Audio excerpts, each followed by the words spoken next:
E aí, será que agora vamos? Acho que vai. Vamos lá. Agora eu tô aqui na frente da internet. É, Na frente do roteador aqui para ver se a internet não cai. pois é. Bom, eu não sei se não era o meu também, sei lá. Também É, arrumei.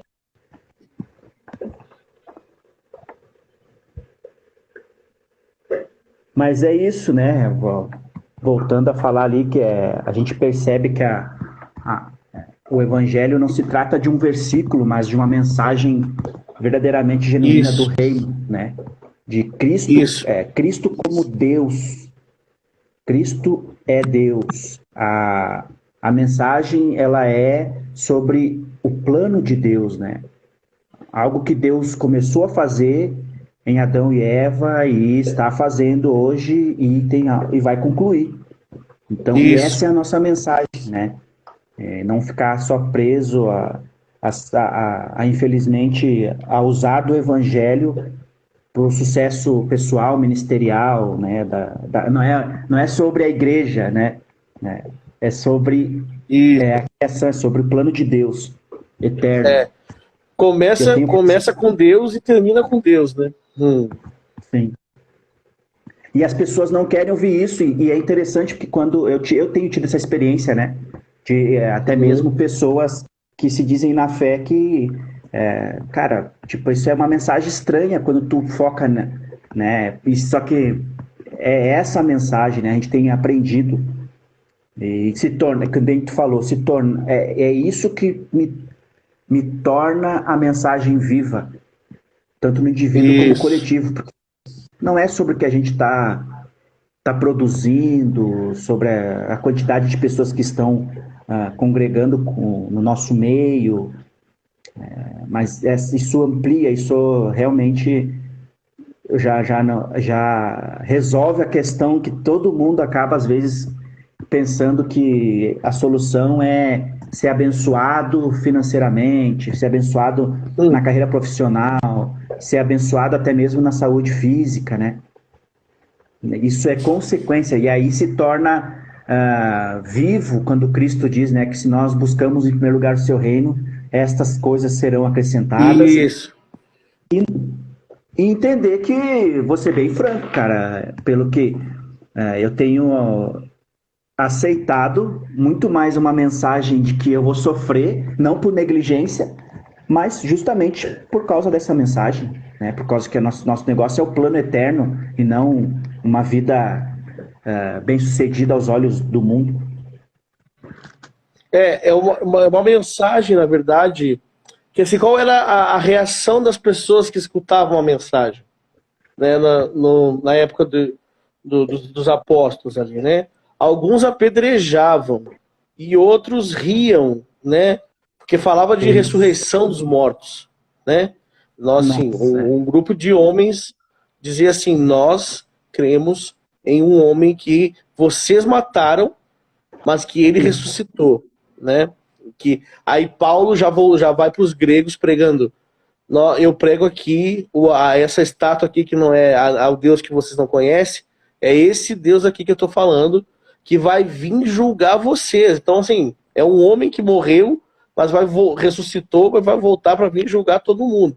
Então assim, existe uma palavra, né, a gente percebe que ela não começa nos evangelhos, né?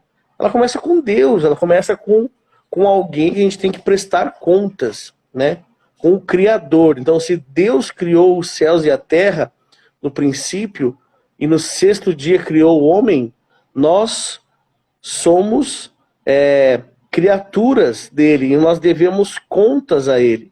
Então, assim, a pregação do evangelho começa com quem é Deus. Quem é Deus? O Deus é santo e nosso Criador. Quem é Deus? Né? Ele começa lá em Gênesis, mostrando o primeiro atributo ali, né? Santo, Criador. Então nós devemos satisfações a Ele, né? Nós devemos satisfação a Deus. E assim, e depois a gente vai aprofundando, né? Tá, se Deus é santo, beleza, onde que eu entro nisso? Né? Então, quem é o homem? Por que o homem precisa de Deus? Né? Por que o homem precisa desse ser criador? Por que ele precisa? Porque o homem virou as costas para Deus e hoje o homem é totalmente mau. Que aí entra no que a gente já conversamos aqui em casa, né? Sobre os 4 degraus da depravação humana. Então, o homem, apesar dele ter caído, ele ainda segue a imagem e semelhança de Deus em algum aspecto.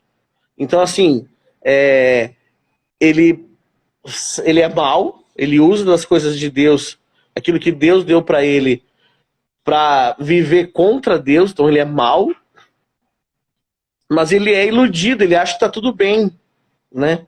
Ele acha que está tranquilo, ele acha que é bom estar fazendo tudo isso e está tranquilo, mas não é. Então aí que a gente fica pensando, cara, a gente precisa anunciar como igreja, a necessidade das pessoas de Jesus, que aí entra a terceira parte. Então, quem é Deus, quem é o homem e quem é Jesus? Por que Jesus é considerado as boas novas? Né? O evangelho de Jesus, as boas novas de Jesus. Boa nova de quê? Qual é a notícia ruim? Que notícia ruim que eu preciso para que eu preciso ouvir uma boa, né? Então a gente volta. Quem é Deus e aquilo que o homem fez com Deus é que é a notícia ruim. O homem está fadado ao inferno, né? E hoje as pessoas não querem ouvir, né? Assim, é claro que como você falou no início, né? O evangelismo hoje ele mudou o padrão um pouco, né? Parece que o evangelismo hoje é aquele evangelismo de rua, que você sai evangelizando. Pode ser, você sai evangelizando assim todo mundo e tal, fala do evangelho, mas parece que o evangelismo está mais relacional, onde você traz as pessoas para dentro da sua casa, senta com elas à mesa e abre a Bíblia e explica o evangelho. Esse é o evangelho. Então, assim, que a pessoa vai se sentir acolhida, a pessoa vai se sentir amada, e não simplesmente um alvo de uma religião ou alvo de uma pregação. Não, ela é alvo de uma boa nova porque ela não sabe da má notícia, né? Então, assim, a gente precisa voltar pro evangelho verdadeiro que era pregado pelos apóstolos, né? Então, assim, aí o quarto ponto, digamos assim, do evangelho, né? Então, o que devemos fazer? Então, se a pessoa descobre quem é Deus, quem é ela diante de Deus, quem é Jesus, qual é o próximo passo, o que ela tem que fazer, né? Na Bíblia, os caras ficavam desesperados, meu Deus, eu quero me batizar, o que a gente precisa fazer agora? Né? João Batista, né? Levou religiosos a serem batizados novamente, porque chamava de raça de víboras. Se arrependam porque está vindo o reino de Deus, né? Então, assim, as atitudes que nós vemos hoje, pós-pregação, não é a mesma. O que está faltando? Né? Por que a nossa pregação não está surtindo o mesmo efeito? O que aconteceu no meio do caminho? Quem somos nós? Sabe, às vezes a gente está mais para aqueles homens que apanharam dos demônios, né? Que falavam assim, eu quero te expulsar no nome daquele que Paulo prega. Cara, eu não quero pregar no nome daquele que Jesus, aquele que Paulo prega. Não, eu quero falar de Jesus de fato, com a palavra encarnada, sabe? Eu tenho certeza que é esse ponto que é a restauração da palavra, nós sermos transformados no nosso interior, nós sermos impactados com essa mensagem assim, a ponto de, na nossa pregação, a nossa palavra sair viva, né? Nossa palavra sair como um fogo, assim, que aquece a moita que é esse mundo, né? A palha seca que é o coração dos perdidos, né? Então, assim, a igreja precisa voltar a conhecer os seus fundamentos, né? Conhecer a mensagem inicial, o que Jesus pregava. Isso que eu falei resumidamente, está aqui na minha cabeça, eu vi meus professores falando, mas cara, se isso não entrar dentro do meu coração e transformar de fato a minha vida, não vai adiantar nada. Eu vou falar, repetir tudo que eu aprendi, mas não vai chegar no coração da pessoa, que é o importante, né? Então a gente precisa de outra coisa, né? Talvez seja parecido com isso, mas é outra coisa, é uma vida real, é algo vivo, né?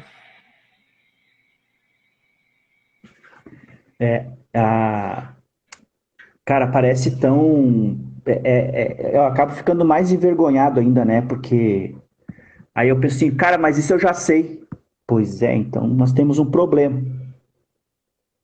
Porque os É, sinais acompanham, né? Cara, e se faz necessário a gente ter essa expressão, né? Faz parte do que nós estamos vivendo e vamos viver logo à frente, porque o falso tá aí. é, E se a pessoa. O que tu falou, cara, o que tu falou cara, não. É algo que eu bato muito a tecla, assim, até com alguém que chega, que tá andando comigo, que a gente vai andar junto, às vezes é recém-convertido na fé, ou que tem o primeiro contato comigo. Eu sempre lembro, cara, tu não pode depender de mim para andar com Jesus. Se tu não isso, tiver, eu hoje posso te mostrar como, né? Eu posso ser teu companheiro nisso, posso andar do teu lado. Mas, cara, eu digo isso graças a Deus, eu dizia isso pra minha esposa, né, cara?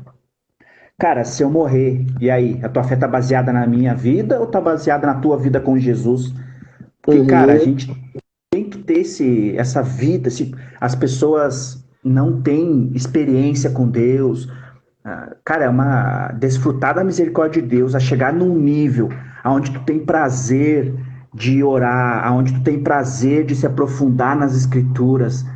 Essa é a consequência de dar esses passos de relação com o Senhor, e nós é, precisamos disso, porque nos próximos dias que hão de vir, as escrituras dizem que a gente pode ser enganado, e essa cultura ao nosso redor, ela cega, né, para entender a mensagem do reino. Aonde hoje nós sim, já vivemos isso, cara. É onde eu vivo, eu posso dizer, eu posso testemunhar de que, cara, pessoas que se dizem irmãos em Cristo, aonde tu fala que dessa parte do evangelho de sofrer pelo evangelho, de ser rejeitado do evangelho de às vezes, não por negligência, mas por causa do plano de Deus na nossa vida, tu ter um problema na tua vida, uhum, fazer parte do plano de Deus, e ou de tu às vezes não ser bem sucedido como igreja aos olhos do mundo, é uma afronta, sabe? Mas eu vejo pela proclamação do Evangelho dos Apóstolos que muitas pessoas se entristeciam ao ouvir a mensagem. Quando Cristo pregou, sim, pessoas se entristeciam, pessoas ficavam revoltadas ao ouvir a mensagem. E não havia ali falta de amor e misericórdia. Na verdade, é o que tu falou. Quando a pessoa entender por que precisa da boa notícia, quando a gente, como igreja, entender qual é o nosso papel na vida do evangelho, cara, eu vou ser bem sincero, a gente, o fardo é leve, é verdade. Quando o Senhor falou que o fardo dele é leve, é porque é leve, cara. sim. É porque o outro é pesado, Né? né? O- Porque se a gente tivesse o outro, a gente ia perceber que é pesado. Mas, cara, é interessante quando você estava falando, assim, porque a gente precisa pensar o que aconteceu, né? O que aconteceu no decorrer da história da igreja, né? Então a gente aqui mesmo tem muita gente que dá aula da história da igreja aqui, né? E eu tô sempre observando e para mim foi uma das coisas que mais me ajudaram assim a entender o motivo pelo qual a gente chegou onde a gente chegou, né? A história da igreja mostra homens que se levantaram, infelizmente caíram depois, mas começaram, digamos assim, bem, né? Começaram com a intenção certa, mas se desviaram no meio do caminho. E aí, tanto que se você parar para entrar assim em vários aspectos, né? A gente pode chegar a momentos de perceber que a Bíblia, existem partes versículos na Bíblia que foram inseridos no decorrer da história da igreja, né? Então, assim, tem uma verdade. A verdade é Romanos, capítulo 5, versículo 1. Nós somos justificados pela fé em Cristo Jesus. Ponto. Não tem mais nada. É isso. Nós somos justificados pela fé em Cristo. Aí, tipo assim, versões falam, e se não andamos de acordo com a nossa carne? Cara, você não tem que andar de acordo com essa carne, que vai falar versículos depois. Mas o principal, a base primária que você precisa entender é que você foi justificado por Jesus. Então, justificado de quê? Que eu fui justificado? As pessoas não vão entender, né? Tipo, justificado de quê? De que eu preciso dar resposta? Né? Porque eu só lembro na escola, né? Quando se tinha aquelas perguntas na matéria assim, tal e tal e tal coisa. Ponto. Justifique sua resposta. Querido, eu quase me matava. Tipo assim, caraca, eu justificar minha resposta, mano. Não sei, cara, eu só sei isso aqui, não sei justificar. Mas a justificação que nós temos em Jesus cara, eu sou salvo, eu vou explicar minha salvação, mas porque Ele fez. Porque Ele me justifica. Né? Ele me justificou, Ele se colocou diante de Deus para mim. Né? Aí a gente for pensar mais ainda, aprofundar um pouquinho assim na justificação, nós vamos perceber que é como se o Senhor nos colocasse, pensando assim num saldo de conta, né? De dinheiro, nossa conta corrente. O Senhor quitou a nossa dívida com a justificação, deixou zero, né? E agora a santificação foi dada também por Ele. Ele depositou milhões e trilhões de reais de santidade para nós. E o problema é que a gente não usa esse dinheiro. O problema é que a gente não usa esse crédito que foi nos dado por Deus, pela vida de Jesus. Então a santificação é isso, é você usar o dinheiro que está na sua conta. É você. Então, assim, essa mensagem, hoje, ela não é dita nas igrejas. As pessoas andam totalmente condenadas. As pessoas andam duvidando do amor de Deus por elas, estando há 40 anos na igreja, né? Aí, quando eu morava no Rio Grande do Sul, eu sei que tinha muita gente, bastante gente assim, que tá 20 anos na igreja, 30 anos na igreja. Mas aí quando você ia falar do amor de Deus, o pessoal fala assim, não, acho que Deus tá triste comigo. Deus tá decepcionado comigo. Por quê? Porque nesses 30 anos, desculpa, tudo que eu fiz não foi em vão, foi em vão. É porque você de fato não conheceu quem é Deus. Porque aí nós já estamos entrando, tipo assim, se Deus te justificou, cara, não tem mais. Nada pode acabar com o amor de Deus. Nada pode nos separar do amor de Deus. Cara, não vai ser. E assim, existe arrependimento. Nós não pregamos, né, a hyper grace, né, a hipergraça. Mas, cara, tá garantido uma santidade a nós. Tá garantido. E a nossa vida precisa ser de uma vida de santidade, porque Jesus viveu essa vida. É possível. E a gente precisa entender, né, que a boa notícia de Jesus é que ele foi 100% homem. Cara, eu sei que ele foi 100% Deus também, mas a Bíblia fala que ele se esvaziou disso e foi 100% homem. E ele é o sumo sacerdote que se compadece das nossas fraquezas. Por quê? Porque ele as viveu, mas sem pecado. Então, assim, eu costumo, às vezes, dar uma de louco nessas horas. Eu falo assim, cara, Jesus teve tentação sexual. Tipo assim, aí as pessoas ficam, como assim? Jesus? Não. Sim, cara, Jesus era homem. o gênero masculino, tinha órgãos de um homem, né? Então, assim, ele sofreu as tentações, mas sem pecado, em santidade, né? Então, eu cheguei nesse ponto porque a gente está falando da mensagem que a igreja deve carregar. A mensagem que a igreja deve carregar não é um Jesus religioso, não é uma lista de regras, de coisas que a gente pode ou não pode fazer, não é isso. É a vida de Jesus, é a vida que Jesus viveu e que nós podemos viver também. A palavra que ele usa é imputou, né? Ele justificou e imputou a santificação.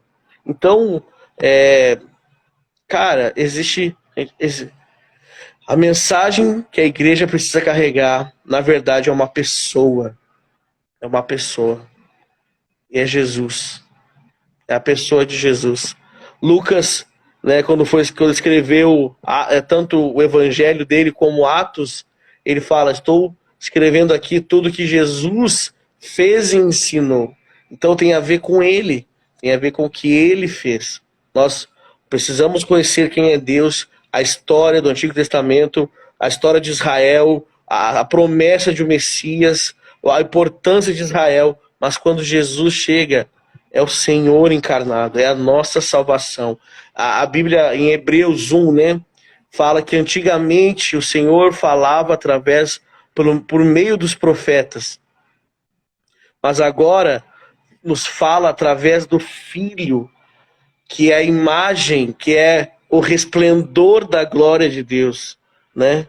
Que sofreu, está sentado nas alturas da majestade, à direita de Deus. Então, assim, antigamente era falado pelos profetas. A gente precisa saber disso, precisa saber o que os profetas falam. Tanto que a pregação dos apóstolos como dizia o profeta Joel, foi cumprido o que o profeta Joel disse, foi cumprido o que Isaías falou. Então nós precisamos conhecer, mas Jesus é o ápice, é a pessoa que nós precisamos viva novamente na terra. Então, assim, eu creio que a mensagem da igreja é Cristo vivo andando sobre a terra novamente. É importante isso, cara. Cara, nós precisamos. Esse é o tipo de conversa que ela precisa ser exposta na igreja. É. Precisa, cara. Essa nossa conversa parece tão óbvio, mas destoa do que a gente está vendo ao nosso redor em muitas coisas. O cliente falou da hipergraça, né?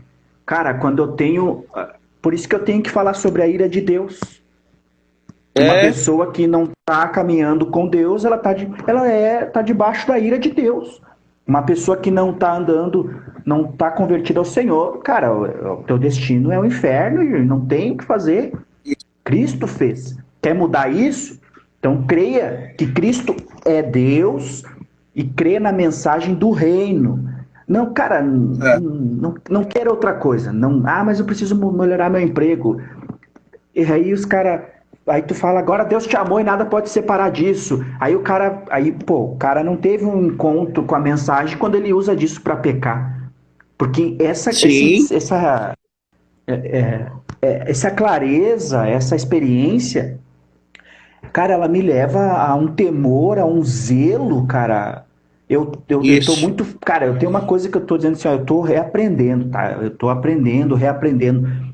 E eu testemunho para os irmãos que eu estou muito feliz, cara, porque eu desfruto de vida com o Senhor hoje, na oração, no estudo, e eu poder me perceber, cara, que eu passo um tempo, que eu tenho prazer nisso, que, cara, que eu não tô assim, eu não vou abrir mão de exercer amor e misericórdia com ninguém, mas eu não vou abrir mão também, cara, de expor essa mensagem.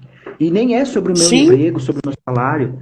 E entender que, cara, o Velho Testamento tá junto, porque as pessoas usam o Velho Testamento para ungir coisas, para alcançar coisas, mas não querem usar do Velho Testamento para ver a mensagem completa do reino, que é de Gênesis. Por exemplo, para ver a santidade de Deus nos sacrifícios.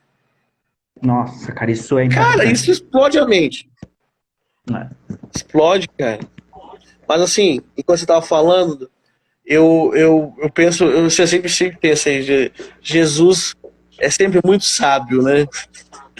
Jesus, tudo que ele fala é interessante, né? Não? Quando perguntaram para ele assim, mestre, qual é o maior mandamento, né? Aí Jesus, sabendo o que eles estavam pensando, a Bíblia diz, né? Falou assim, ama o Senhor teu Deus de todo o coração, e tal, e tal, e tal, e tal, e também o próximo como a ti mesmo. Aí o que a gente aprende com isso? Cara, em primeiro lugar, primeiro mandamento, mandamento mais importante do que amar o próximo, é porque é amar a Deus, amar a Deus. Em segundo lugar, ame o próximo. Então, assim, nós precisamos ser, porque assim hoje o Brasil, né, que assim eu tento parar para estudar a cultura brasileira e o evangelho sendo, digamos assim, encarnado na cultura brasileira, e é muito difícil, porque confundem com a ação social, confundem com a missão integral, né, com ajudar o necessitado, com entrar nas favelas. Isso tudo tem que acontecer, tem que acontecer. A igreja tem que fazer isso, não é o Estado que tem que fazer isso, é a igreja. Aí é um outro assunto também bem difícil, mas o que eu estou querendo dizer é que a gente precisa colocar em primeiro lugar o primeiro mandamento. E o segundo lugar, em segundo lugar, o segundo mandamento. Então, assim, eu costumo dizer que João Batista, ele era a lâmpada que ardia e iluminava. Ele ardia primeiro, ou seja, ele pegava fogo primeiro. Ele tinha uma paixão por Deus primeiro. E depois ele iluminava as trevas ao redor dele. Então, assim, Jesus disse que João Batista era a lâmpada que ardia e iluminava. E esse é o chamado da igreja. Arder primeiro de amor pelo seu noivo, né? Que o Espírito Santo e a noiva dizem o quê? Ajudem os pobres. Não. Dizem que o Espírito e a noiva dizem, vamos cuidar dos necessitados. Não. O Espírito e a noiva dizem, vem. Vem, Senhor Jesus. Então, esse é o anseio do Espírito Santo. Que a gente ame a Deus em primeiro lugar e em segundo lugar o próximo, né? Então, a igreja precisa arder de amor por Jesus novamente.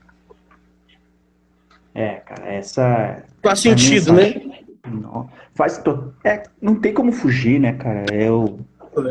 A gente tem que voltar para isso, né? Cara, não tem, cara. É a resposta. E aí que a gente tem que. Aí entra a questão da mensagem. Eu tô muito trazendo para mim, na minha experiência, assim, disso, cara, porque. Cara, sempre gostei de estudar, sempre, né, a gente gosta de estudar. Então eu costumo dizer assim, cara, eu tenho que parar de pegar o que eu estudo, o que eu aprendo na teoria e transformar em pregação e sermão. Eu tenho que transformar isso em algo a ser mostrado. Eu tenho que mostrar. Sim. E quando a gente fala sobre isso, né, e a igreja é chamada para isso, para mostrar, não só para falar, não só para pregar, mas que seja coerente, né? Porque nós somos o corpo, então o corpo expressa o cabeça, expressa sinais do reino, sinais do céu. Então nós precisamos, e qualquer indivíduo, e eu quero que as pessoas que vejam esse vídeo, peguem essa conversa, peguem os insights, para no momento que forem ler a Bíblia, forem orar, recebam isso do Espírito Santo, cara, e consigam ter isso marcado no coração e na mente, porque resolve tudo. Porque se tem uma. Não é. Como é que se chama? Não é uma frase de efeito. Mas o que vai resolver a Isso. vida de uma pessoa, o que vai resolver a vida de um cristão é se ele está se dedicando na sua. Se ele não depende de ninguém para andar em intimidade com Deus, e se ele entende que a missão é de Deus, e ele não pode depender de ninguém, e não pode depender de uma reunião para isso. E é o que vai nos levar a ser a igreja, né? O Senhor vai nos levar a esse é o nosso futuro. Esse é o nosso futuro. De Sim. mostrar, de expressar, né? E nós seremos, com certeza, isso vai confrontar tudo, e vai destoar de coisas aí que se dizem igrejas e são bem-sucedidas. É. Então, eu Mas, cara, sinceramente, pode falar, Zé.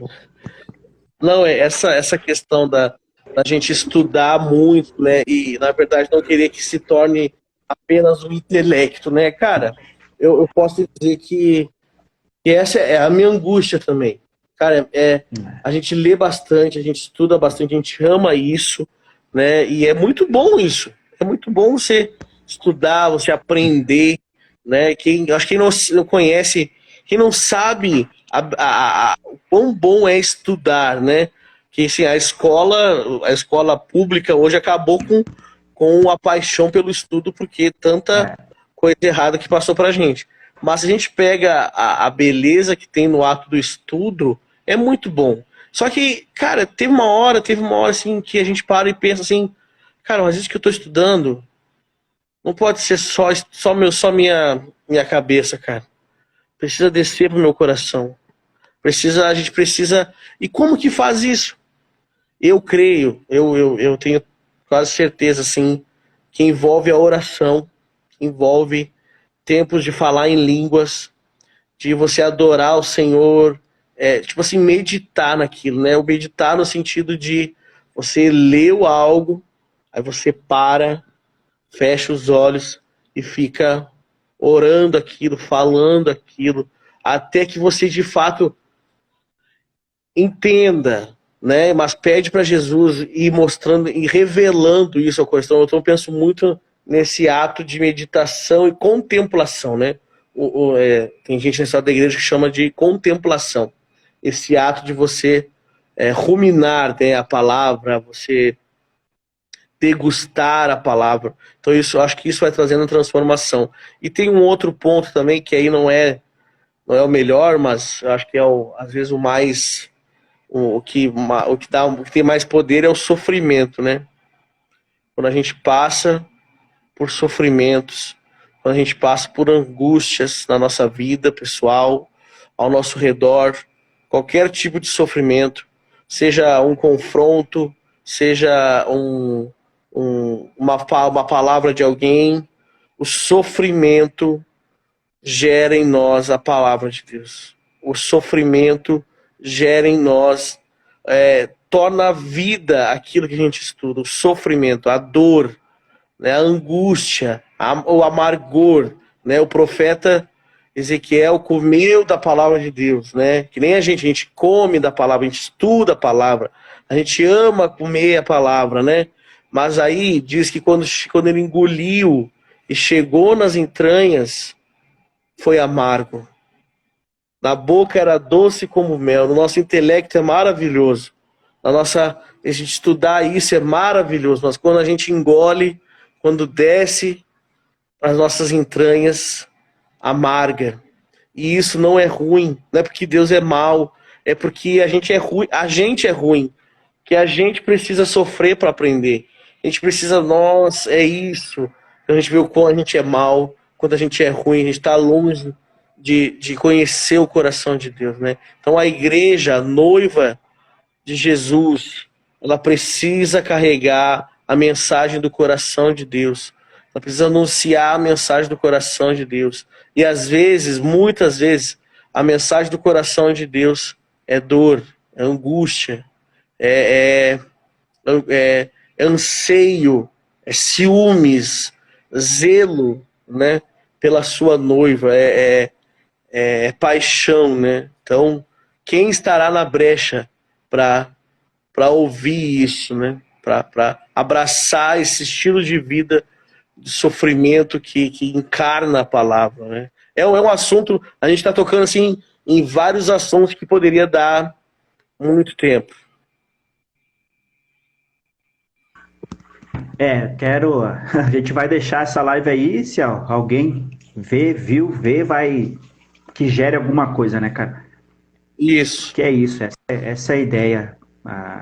A igreja não foi chamada para ser um exemplo de empreendimento, mas para É, expressar quem é o Deus, quem é Deus. A igreja perfeito. expressa quem é Deus, quem é Senhor, cada indivíduo é para isso também que foi igreja. Então, quando nós entendermos isso, nós veremos, então, nós satisfeitos e estaremos alegres. Essa é a grande verdade. Que eu tenho carregado, assim, eu sempre tive eu não servi o exército, mas eu sempre tive eu trabalhei com educação física, então eu tenho uma mentalidade de treinamento, de treinador, fui atleta, então, cara, eu tenho facilidade uma certa facilidade para dizer assim, cara, nós temos que nos preparar para a guerra, nós temos que nos preparar para o pior, nós temos que... Cara, eu não vejo, assim, ó, não é desculpa para negligência, mas a igreja é chamada para... O Cristo é Deus, a mensagem é sobre Deus, é sobre o reino, é sobre a criação, mas o meu trabalho... É aquilo que a gente já falou, entendeu? Então, eu quero que, né, a gente possa compartilhar isso, que seja confrontante, que seja chocante, que haja, assim, questionamentos, que haja dúvidas, para que haja também esse start aí de nós que estamos aqui, possamos olhar para o Senhor de verdade, né? E sairmos dessa alienação religiosa, alienação do mundo. Evangélicas, cara. Cara, infelizmente não tem como tocar nisso, né? Então, esse é um tempo oportuno, porque é um tempo oportuno e nós temos que compartilhar isso, né? Temos que expressar isso. Isso. Cara, eu sei que o assunto é amplo, eu sei do teu... cara, por incrível que pareça, eu posso hoje sentir um pouquinho do teu coração e concordo com isso, né? Com que temos que nos preparar por aí. Se essa oferta de libação e... Muito obrigado por estar junto e vou deixar tu concluir aí, cara, colocando alguma coisa. A gente tá aqui ardendo pela nossa cidade, ardendo pelo estado do Rio Grande do Sul. Dia 16 vai ser maravilhoso estar contigo aqui no Rio Grande do Sul. Deus está fazendo alguma coisa, graças a Deus. Muito feliz. E nós vamos continuar, eu vou expor que nós vamos continuar chorando, sim. Nós vamos continuar insistindo e clamando a Deus para que ele encontre fé no Rio Grande do Sul, para que ele encontre alguém que adore ele em verdade e em espírito. Talvez não seja eu, mas se for eu vou ficar muito feliz se formos nós que estamos nos reunindo aí. Então, compartilha para nós, para finalizar, para nós, diante de tudo isso. Maravilhoso, cara. Muito bom. Então, a conclusão que eu chego, cara, é que nós vivemos num tempo onde precisa a restauração de todas as coisas, né?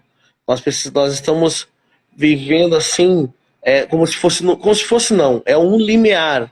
Eu tinha um professor, o seu Roberto Walker, né? Ele costuma falar assim, ele pega assim, né? E olha tipo, pro relógio imaginário dele e fala assim, ó, na porta do maior acontecimento de todos os tempos, eu não tenho tempo para carne. Ou seja, está falando que agora, quando Jesus está às portas para voltar, nós não podemos deixar, nós devemos gastar nosso tempo com a carne, com ficar com picuinha, sabe? Meu Deus, a minha casa, o meu emprego, meu dinheiro, meus pais me desaprovando, minha família, meu Deus, vou desonrar o meu sobrenome, né? Então, assim, cara, não é tempo disso. A conclusão que eu chego tá na hora da gente se desvencilhar de tudo que impede a gente de correr a carreira que nos é proposta. Porque é urgente, sabe, mano? É urgente. Assim, é uma urgência no coração de Deus, assim, a mensagem real sendo pregada, a mensagem simples, mas profunda sendo pregada novamente, porque nós estamos muito próximos de Jesus voltar. Eu não sei se eu vou estar vivo, né? Não sei se meus filhos vão estar, mas eu tenho um desejo muito grande de ver Jesus voltando. Uma coisa que a gente pode concluir é certeza, não é mentira, sabe? Nós não somos aqueles que estão falando que a volta de Jesus está demorando. Não, é verdade. Jesus vai voltar e vai julgar o mundo. E a nossa mensagem não pode ser aquela que a gente selecionou os mestres ou que dá aquela coceirinha atrás do ouvido. Não. É o evangelho eterno, o evangelho do reino de Deus, o evangelho das boas novas, o mistério revelado a nós, a Bíblia num todo, a mensagem central da Bíblia, o propósito eterno de Deus. Tudo isso nós precisamos estar buscando. É tempo de buscar isso, é tempo da gente se voltar para o lugar do conselho do Senhor, se voltar em oração, estar atentos aos sinais da volta de Jesus. Jesus vai voltar e a gente tem que estar amando o seu retorno, nos entregando como oferta de libação e amando o retorno dele. Amém, cara. Glória a Deus. É isso aí. Nós precisamos que o Senhor volte. É isso. Nós precisamos que o Senhor venha para nós ficar tudo em ordem aí. Que as coisas se organizem. É isso aí. E ele seja honrado como ele merece. Amém. Amém. Obrigadão, Ezê. Cara, mano, a gente vai continuar falando, vai conversar aí. Pelo menos... vamos fazer nem que seja só eu e tu aqui, deixar gravado. A audiência de um... É. Que haja algo de verdade na internet aí. Quanto mais disso, melhor. É isso. Precisando, tamo aí, mano. Cara, abraço na família, beijo na galera aí. A gente valeu. Tá marcado, com certeza. E vamos show. Sexta-feira é nóis. Sexta-feira, sábado. Aí. Sábado. Vou levar uns presentinhos pra ti. Isso, sábado eu levo uns presentinhos pra ti lá. Ah, meu Deus. Aí. Então tá. Valendo. Tá? Deus abençoe. Beijo. Beleza. Obrigadão. Amém. Valeu. Boa noite, mano. Tchau, tchau.